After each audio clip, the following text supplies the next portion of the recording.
মুসলমান এই পৃথিবীর মধ্যে যা কিছু করব কার জন্য করব?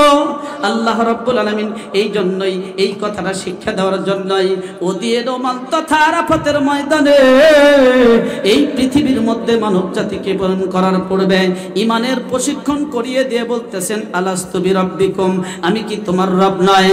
এই বান্দার মুসলমান তাফসীরে কাশফের মধ্যে আলাস্তু বিরাব্বিকুমের 6টা অর্থ করছেন। ইমানদার মুসলমান একটু খেয়াল করেন, আমার বাবা আমার ভাই, আলাস্তু বিরাব্বিকুম আমি কি তোমার রব নয়, এর 6টা অর্থ কেমনে করেন? আলাস্তু বিরাব্বিকুম, আল্লাহ রাব্বুল আলামিন এই কথাটা বোঝানোর জন্য এর মধ্যে ব্যাপক অর্থটা বুঝাইছেন। আল্লাহ রাব্বুল আলামিন বুঝাইতে চেয়েছেন আমি কি তোমার ব্যক্তিগত জীবনের রব নয়? আলাস্তু বিরাব্বিকুম, আমি কি তোমার ব্যক্তিগত জীবনের রব নয়? আলাস্তু বিরাব্বিকুম, আমি কি তোমার পারিবারিক জীবনের রব নয়? আলাস্তু বিরাব্বিকুম, আমি কি তোমার সামাজিক জীবনের রব নয়? আলাস্তু বিরাব্বিকুম, আমি কি তোমার অর্থনৈতিক জিন্দেগির রব নয়? আলাস্তু বিরাব্বিকুম, আমি কি তোমার রাষ্ট্রীয় জীবনের রব নয়? আলাস্তু বিরাব্বিকুম, আমি কি তোমার আন্তর্জাতিক জীবনের রব নয়? প্রশ্ন করেছিলেন কে? মুহাব্বতে উত্তর দেন, প্রশ্ন করেছিলেন কে? আলাস্তু বিরাব্বিকুম, আমি কি তোমার ব্যক্তিগত জীবন থেকে শুরু করে রাষ্ট্রীয় জীবন দিয়ে একদম আন্তর্জাতিক জীবন পর্যন্ত রব নয়? তখন কিন্তু আমরা একসাথে উত্তর দিয়েছিলাম বালা, ও মাওলায়ে কারীম, অবশ্যই আপনি আমাদের রব। জোরে কোন সুবহানাল্লাহ। এই বান্দার মুসলমান আল্লাহ রাব্বুল আলামিন ওই সময় সাক্ষী রেখেছিলেন, ইন্নী উশহিদু আলাইকুমুস সামাওয়াতিস সাবআ ওয়াল আরদিনাস সাবআ ওয়া উশহিদু আলাইকুম আবাইকুম আদম। এই ইমানদার, তোমরা কিন্তু তোমাদের ব্যক্তিগত জীবন থেকে শুরু করে আন্তর্জাতিক জীবন পর্যন্ত আমি আল্লাহকে রব হিসাবে মানলা। জোরে কোন কথা ঠিক কিনা? এই দুনিয়ার মধ্যে যাওয়ার পর আমি আল্লাহকে কিন্তু ভুলে গেলে চলবে না। বড় মজার বিষয়, বড় আশ্চর্যের বিষয়, আল্লাহ রাব্বুল আলামিন আখিরি জামানার পয়গম্বরের উম্মতকে 5 ওয়াক্ত নামাজ দান করছেন। এই 5 ওয়াক্ত নামাজের মধ্যে আল্লাহ রাব্বুল আলামিন রব রব রব শব্দের জিকির করাইছেন। ইমানদার মুসলমান, আমি গুনে গুনে দেখেছি এই 5 ওয়াক্ত নামাজের মধ্যে রবের নামের জিকির আছে 266 বার। জোরে কোন সুবহানাল্লাহ। কেমনে? আমি নিয়ত করলাম আল্লাহু আকবার, শুধু রব শব্দটার জিকির 266 বার। আলহামদুলিল্লাহি রাব্বিল আলামিন, রব আছে না নাই? এরপরে রুকুতে যান, রুকুতে যাওয়ার পরে সুবহান রাব্বিয়াল আযীম, রুকু থেকে ওঠেন, রুকু থেকে ওঠার পরে সামি আল্লাহু লিমান হামিদা বলার পরে রব্বানা লাকাল হামদ। এরপরে সিজদায় যাওয়ার পরে আবার সুবহান রাব্বিয়াল আলা।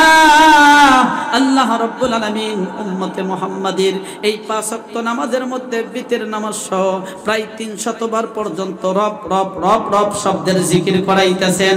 আল্লাহ রাব্বুল আলামিন বুঝাইতে চান, আমার বান্দা, নামাজের মধ্যে যখন তুমি আমাকে রব হিসাবে মানো, বাহিরে যাও আমি রবের অনুযায়ী তোমার জিন্দেগি পরিচালনা করো। জোরে কোন কথা ঠিক কিনা? আজকে মসজিদের মধ্যে গেলে আমরা ঠিকই রবের আনুগত্য করি, বিশ্বনবী মুহাম্মদুর রাসূলুল্লাহ সাল্লাল্লাহু আলাইহি ওয়াসাল্লামের আদর্শের অনুকরণ করি। মসজিদের মধ্যে যখন প্রবেশ করব তখন চিন্তা করতে হয় যে বিশ্বনবী ডান পায়ে মসজিদে প্রবেশ করছে না বাম পায়ে। মসজিদের মধ্যে ঢুকলে আদবের খেলাফ যেন কোনো কাজ না হয়। ইমাম সাহেব যা কিছু করে আমরাও তাই কিছু কথাই করার চেষ্টা করি। এক কথায় মসজিদের মধ্যে আমরা রাসূলের আদর্শকে অনুকরণ করি, কিন্তু মসজিদ থেকে বের হওয়ার পরে রাসূলের আদর্শকে আর ফলো করি না। ওই সময় আমরা পাশ্চাত্যবাদীদের আদর্শ অনুকরণ করতে গিয়ে যেই সকল তালেবে ইলমরা, যেই সকল মাদ্রাসার উলামায়ে কেরাম রাসূলের সুন্নাতের উপর অনুসরণ করতে চায়, তাদেরকে বিভিন্ন ভাবে তুচ্ছ তাচ্ছিল্য কইরা তাদেরকে ছোট করা সমাজের মধ্যে প্রকাশ করার চেষ্টা করি। জোরে বলেন কথা ঠিক কিনা? আমরা কি আল্লাহর গোলাম আর রাসূলের উম্মত হতে পারবো? ইমানদার মুসলমান, বিশ্বনবীর চাচা আবু তালেব বিশ্বনবীকে ভালোবেসেছিলেন এমন বেশি, যেই বেশির কোনো সীমা নাই। বিশ্বনবী বিশ্ব নবীকে চাচা আবু তালেব এত বেশি ভালোবেসেছিলেন, আমাদের মধ্যে একজনও নেই যে বিশ্ব নবীকে অত বেশি ভালোবাসতে পেরেছি। তারপরেও আবু তালেব জান্নাতি না জাহান্নামী? জাহান্নামী। কেন জাহান্নামী? জাহান্নামী হওয়ার কারণ হচ্ছে আবু তালেব বিশ্ব নবীকে ভালোবেসেছিলেন প্রাণের চেয়ে বেশি, নিজের সন্তানের চেয়ে বেশি, কিন্তু নবীজির আদর্শকে অনুকরণ করতে পারে নাই, নবীজিকে মডেল হিসাবে গ্রহণ করতে পারে নাই। ইমানদার মুসলমান, ঠিক তদ্রূপ আমরাও যদি নবীজিকে ভালোবাসি, শুধু মুখে মুখে ভালোবাসি, আল্লাহ রাব্বুল আলামিনের গোলাম হিসাবে নিজেকে পরিচয় দেই, কিন্তু ওই মসজিদের মধ্যে শুধু পরিচয় আর বাড়িতে আসলে পরিচয় নেই, ব্যবসায়ী জিন্দেগিতে রাসূলের আদর্শের অনুকরণ নেই, চাকরির জিন্দেগিতে রাসূলের আদর্শের অনুকরণ নাই, বলেন আমরা কি পরিপূর্ণ মুসলমান হতে পারি? অথচ বিশ্বনবী সাল্লাল্লাহু আলাইহি ওয়াসাল্লাম এমন একজন মডেল ছিলেন যার এমন কোনো দিক নেই যেই দিক আমাদের অনুসরণ করার মতো নয়। বিশ্বনবী তিনি একজন শিশু ছিলেন, তিনি একজন কিশোর ছিলেন, তিনি একজন বালক ছিলেন। বিশ্বনবী একজন গরিব ছিলেন, তিনি একজন এতিম ছিলেন, তিনি একজন দরিদ্র ফ্যামিলিতে তার জন্ম ছিল। বিশ্বনবী তিনি একজন যুবক যেমন ছিলেন, তিনি একজন চাকরিজীবীও ছিলেন, তিনি একজন আদর্শ ব্যবসায়ী ছিলেন। 23 বছর জিন্দেগিতে বিশ্বনবী আদর্শ সমাজ সংস্কারক ছিলেন এবং তিনি শ্রেষ্ঠ একজন রাষ্ট্রনায়কও ছিলেন। জোরে বলেন কথা ঠিক কিনা? আমরা শুধু চিন্তা করি নবীজি মসজিদে ইমামতি করছে কেমনে, বিশ্বনবী ওই মসজিদের মধ্যে নামাজ আদায় করছে কেমনে, এই দিকে শুধু ফলো করি। বিশ্বনবী রাষ্ট্র পরিচালনা করেছেন, রাষ্ট্র কায়েম করেছেন, তিনি হাজার হাজার মাইলের একটা রাষ্ট্র উপহার দিয়েছেন, সেই দিকে আমরা চিন্তা করি না। জোরে বলেন কথা ঠিক কিনা? ইমানদার মুসলমান, বিশ্বনবী আমাদের সার্বিক একজন মডেল। সার্বিকভাবে বিশ্বনবীকে মডেল হিসাবে মনে করতে হবে। আল্লাহ রাব্বুল আলামিন ইরশাদ করেন, উদখুলু ফিস সিলমি কাফা ওয়ালা তাত্তাবিউ খুতুওয়াতিশ শাইতান ইন্নাহু লাকুম আদুব্বুম মুবিন। এ পৃথিবীর মানুষ, তোমরা পরিপূর্ণভাবে মুসলমান হও, অল্প মানে আংশিক মুসলমান হয়ে লাভ নাই। মাশাআল্লাহ ভাই মাদ্রাসার উন্নতি কল্পে অনেকগুলো টাকা দান করছেন, ভাইজানের দানকে আল্লাহ কবুল করেন, সকলেই বলেন আমিন। পরিপূর্ণ মুসলমান হতে হবে, কি বলেন কথা ঠিক কিনা? মাথা থেকে শুরু করে পায়ের তালু পর্যন্ত আল্লাহ রাব্বুল আলামিনের হুকুমের আনুগত্য করতে হবে। বিশ্বনবীকে আদর্শ হিসাবে একজন মডেল হিসাবে গ্রহণ করতে হবে। এই জন্যই আমি প্রথমেই আলোচনার মাঝে বলতেছিলাম, আল্লাহ রাব্বুল আলামিন এই পৃথিবীর মধ্যে মানব জাতিকে প্রেরণ করছেন আল্লাহ রাব্বুল আলামিনের ইবাদত আর দাসত্ব করার জন্য। যেমনটি সূরা জারিয়াতের 56 নম্বর আয়াতে আল্লাহ রাব্বুল আলামিন ইরশাদ করেন, ওয়ামা খালাকাতুল জিন্না ওয়াল ইনসা ইল্লা লিয়াবুদুন। মানুষ আর জিন জাতিকে আল্লাহর ইবাদত করার জন্য সৃষ্টি করছেন। আর ইবাদত কাকে বলে?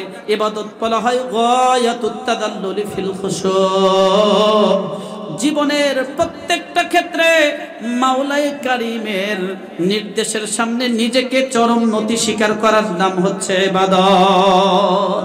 ইবাদতের সংক্ষিপ্ত সংজ্ঞা হচ্ছে জীবনের প্রত্যেকটা ক্ষেত্রে আল্লাহর হুকুমের সামনে নিজেকে চরমভাবে নতি স্বীকার করা। সেরকম সুবহানাল্লাহ। শুধু নামাজের বেলায় আল্লাহর আনুগত্য করলে কি চলবে? না, শুধু নামাজের বেলায় আল্লাহর আনুগত্য করলে চলবে না। যাকাত দিলেই ইবাদত হয় না, হজ করলেই ইবাদত হয় না। ইমানদার মুসলমান, ইবাদত যে কোনো একটা আমলের নাম নয়। একজন মানুষের মাথা থেকে পায়ের তালু পর্যন্ত, ঘুম থেকে ওঠা থেকে শুরু করে ঘুমানো পর্যন্ত যা কিছু করবে আল্লাহর হুকুম অনুযায়ী করবে, এর নাম হচ্ছে ইবাদত। জোরে কোন সুবহানাল্লাহ।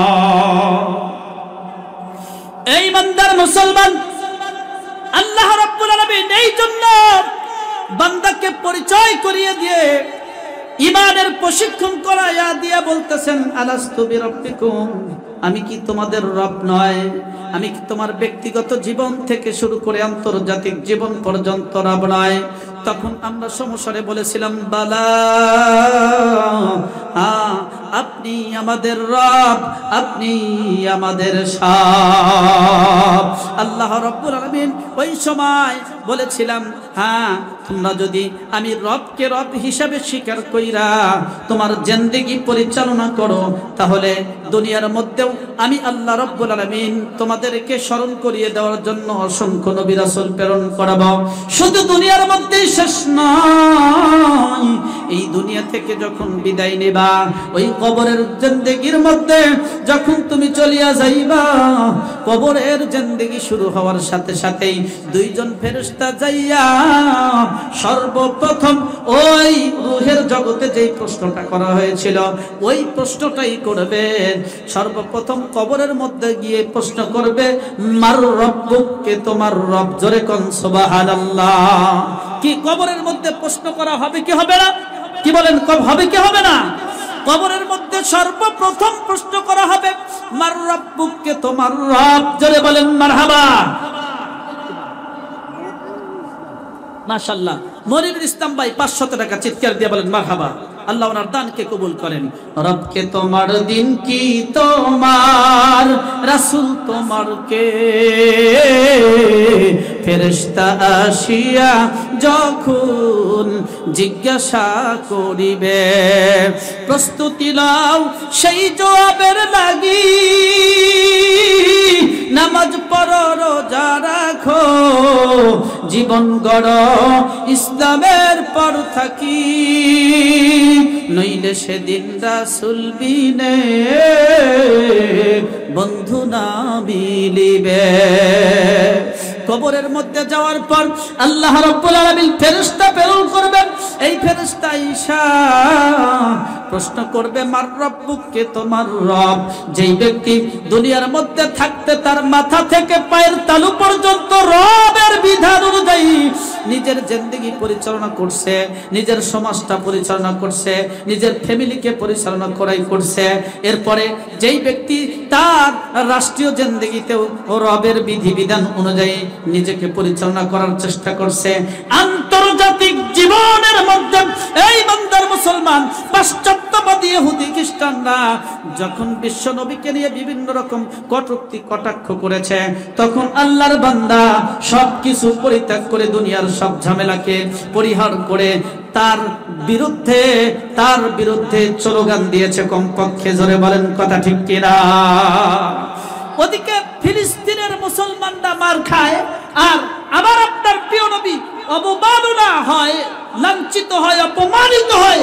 আর আমি আর আপনি ঘরে বসে বসে যদি জিকির আজকার করি আর মসজিদের মধ্যে কয়েকটা সিজদা করি, তাহলেই কি আল্লাহর পরিপূর্ণ আনুগত্য হলো?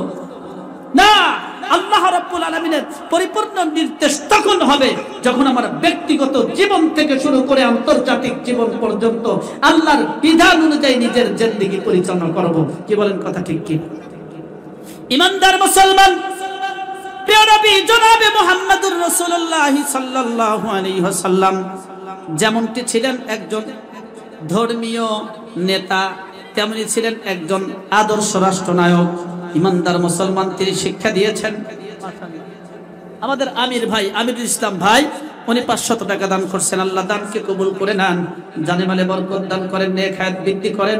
সকলেই বলেন আমিন। ইমানদার মুসলমান, যেই ব্যক্তি আল্লাহকে পরিপূর্ণ ভাবে রব হিসাবে মানছে, ওই ব্যক্তি কবরের মধ্যে উত্তর দিতে পারবে সুন্দরভাবে, রব্বি আল্লাহ। আল্লাহু আকবার। আমার রবকে জোরে বলেন কে? আরেকটু জোরে বলেন কে? আল্লাহ রাব্বুল আলামিন দুনিয়ার মধ্যে প্রেরণ করার পূর্বেই আমাদেরকে ইমানের প্রশিক্ষণ করিয়ে প্রশ্ন করেছিলেন, আলাস্তু বিরাব্বিকুম। কবরের জিন্দেগিতে যাওয়ার পরেও আবারও প্রশ্ন করা হবে, মার রব্বুক, কে তোমার রব? এই প্রশ্নের উত্তর, যেই ব্যক্তি রূহের জগতে ঠিক কইরা আইসা দুনিয়ার জিন্দেগিতে নিজের জীবনটা রবের বিধান অনুযায়ী পরিচালনা করছে, রবের বিধান অনুযায়ী সুসজ্জিত করছে, ওই ব্যক্তির দ্বারাই সম্ভব কবরের মধ্যে সুন্দর করে উত্তরটা দিয়ে দেওয়া। জোরে বলেন কথা ঠিক কিনা?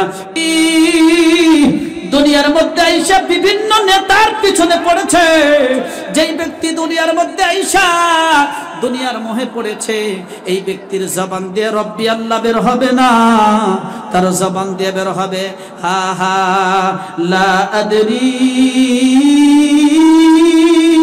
হা হা লা আদরি। হায় আফসোস, আমি তো কোনো কিছুই বলতে পারতেছি না। দুনিয়ার মধ্যে কত প্রশ্ন আমি মুখস্থ করলাম, কত উত্তরই না মুখস্থ করলাম, আজকে এই কবরের মধ্যে আইসা কোনো কিছু বলতে পারতেছি না। কেন বলতে পারবে? দুনিয়ার মধ্যে এই ব্যক্তি সে ভিন্ন অবস্থানে ছিল। ওয়ামান আরাদা আন যিকরি ফাইন্না লাহু মাঈশাতান দানকা ওয়া নাহশুরুহু ইয়াওমাল কিয়ামাতি আ'মা ক্বালা রাব্বি লিমা হাশারতানি আ'মা ওয়া ক্বাদ কুনতু বাসীরা ক্বালা কাযালিকা আতাতকা আয়াতুনা ফানাসিতাহা ওয়া কাযালিকাল ইয়াওমা তুনসা। পৃথিবীর মধ্যে যেই ব্যক্তি ধর্মীয় বিধি বিধান থেকে বিমুখতা পোষণ করেছে, এই ব্যক্তি পৃথিবী থেকে বিদায় নিয়ে যাওয়ার পরে আহারে কিয়ামতের ময়দানে অন্ধ অবস্থায় তাকে তোলা হবে, অন্ধ অবস্থায় উঠানো হবে। এই ব্যক্তি ডেকে ডেকে বলবেন, দয়াময় আল্লাহ, আমি তো অন্ধ ছিলাম না, দুনিয়ার মধ্যে তো ছিলাম চক্ষুষ্মান, আজকে আমি আখিরাতের ময়দানে কেন অন্ধ হয়ে উঠলাম? আল্লাহ রাব্বুল আলামিন ওই সময় উত্তর দিবেন, আমি আল্লাহ আমার বিধি বিধান সহ দুনিয়ার মধ্যে তোমাকে প্রেরণ করেছিলাম, আমি আল্লাহর বিধি বিধান থেকে বিমুখ অবস্থায় ছিলা, তোমার মুখকে সরায় নিয়েছ, তুমি সেদিকে ভুলেও একবার নজর দাও নাই। যেমনটি আমার বিধি বিধান থেকে তুমি বিমুখ ছিলা, আজকে তোমাকে আমি অন্ধ অবস্থায় উঠিয়েছি, আমি আল্লাহ তোমাকে চিরদিনের জন্য ভুলে গেলাম। জোরে কন্যা নাউজুবিল্লাহ। আরো এক আল্লাহর বান্দা 500 টাকা দান করছেন, আল্লাহ দানকে কবুল করেন, সকলেই বলেন আমিন। ইমানদার মুসলমান, ওই কবরের জিন্দেগিতে আল্লাহ যদি আমার আপন না হয়, তাহলে কিন্তু আমার আর কোনো উপায় নাই। কি বলেন বাবা? উপায় আছে। এই দুনিয়ার সবকিছু পর হইয়া যাবে, স্বামী পর হবে, স্ত্রীদের জন্য স্বামী পর হবে, স্বামীদের জন্য স্ত্রী পর হবে, সন্তান পর হবে, বাবা পর হবে, মা পর হবে, সবকিছু পর হইয়া যাবে। ওই কবরের জিন্দেগিতে আল্লাহ যদি আমার বন্ধু না হয়, তাহলে আমার কোনো উপায় থাকবে না। এই বান্দার মুসলমান, আল্লাহ রাব্বুল আলামিন জানতেন পৃথিবীর মধ্যে আসলে মানুষ বিভিন্ন দলে বিভক্ত হবে। এজন্যই আল্লাহ রাব্বুল আলামিন ইরশাদ করেন, ফারিকুম ফিল জান্নাতি ওয়া ফারিকুম ফিস সাঈর। একটা দল জান্নাতি আর একটা দল হবে জাহান্নামী। ইমানদার মুসলমান, যেইটা আমি আমার আরো আলোচনার প্রারম্ভে যেটা বুঝাইতে চেয়েছিলাম, জান্নাতি আর জাহান্নামী, ডানপন্থী আর বামপন্থী, দুই দলে মানুষ বিভক্ত। আল্লাহ রাব্বুল আলামিন এই দুনিয়ার মধ্যে যেই রকম ভাবে ঘোষণা করছেন মানুষ দুই দলে বিভক্ত হয়েছেন, আল্লাহ আবারও ঘোষণা করেছেন পরকালীন জিন্দেগিতেও মানুষ দুই দলে বিভক্ত হবে। জোরে বলেন, কয় দলে বিভক্ত হবে? দুই দলে বিভক্ত হবে। কাউকে আল্লাহ রাব্বুল আলামিন আমলনামা দিবেন ডান হাতে, কাউকে আমলনামা দিবেন বাম হাতে। এখন আশা করা যায় দুনিয়ার মধ্যে যেই ব্যক্তি আল্লাহর আনুগত্য করেছে, যেই ব্যক্তি রাসূলের আদর্শকে বাস্তবায়ন করার চেষ্টা করেছে, যেই ব্যক্তি ইমানদারের পক্ষে, যেই ব্যক্তি কোরআন হাদিসের পক্ষে ছিল, আশা করা যায় ওই ডানপন্থী মুসলমান আমলনামা পাবে ডান হাতে। পক্ষান্তরে যারা তাগুতের পক্ষে ছিল, যারা কাফের বেঈমানদের পক্ষে ছিল, রাসূলের বিপক্ষে ছিল, ওরা আমলনামা পাবে বাম হাতে। জোরে কন্না নাউজুবিল্লাহ। ইমানদার মুসলমান, যে সকল মানুষ আমলনামা বাম হাতে পাবে তাদের কোনো উপায় থাকবে না। আমলনামা বাম হাতে যেই ব্যক্তি পাবে ওই ব্যক্তির আহারে কোনো উপায় থাকবে না, ওই ব্যক্তি টেনশনে পড়ে যাবে। আজকেও এইখানে কোরআনের মাহফিল, এত সুন্দর একটা মাদ্রাসা, তালেবে ইলমরা আজকে হাফেজে কোরআনরা পাগড়ি পরিধান করবে, তাদের মাথার মধ্যে সম্মানিত পাগড়ি পরে উঠিয়ে দেওয়া হবে। এরপরে কিছুক্ষণ পরেই কিছু শিক্ষার্থীদেরকে কোরআন হাতে তুলে দেওয়া হবে। এত সুন্দর জান্নাতি একটা পরিবেশ পাওয়ার পরেও এক শ্রেণীর মানুষ বাজার ঘাটে আছে না নাই? জোরে বলেন আছে না নাই? এক শ্রেণীর মানুষ বাজার ঘাটে মেলার মধ্যে আড্ডায় লিপ্ত, আর এক শ্রেণীর মানুষ এই মাজলিসের মধ্যে এসে বসে পড়েছে। ইমানদার দুই দল কিন্তু একরকম হতে পারে না। জোরে বলেন কথা ঠিক কিনা? আমরা দাওয়াত দিচ্ছি যেই সকল মুসলমান এখনো বাজার ঘাটে মেলার মধ্যে এখনো আছেন, অনুগ্রহপূর্বক এই জান্নাতি মজলিসের মধ্যে চলে আসেন। কিয়ামতের ময়দানে যদি আমলনামা ডান হাতে পেতে চান, জোরে বলেন কথা ঠিক কিনা?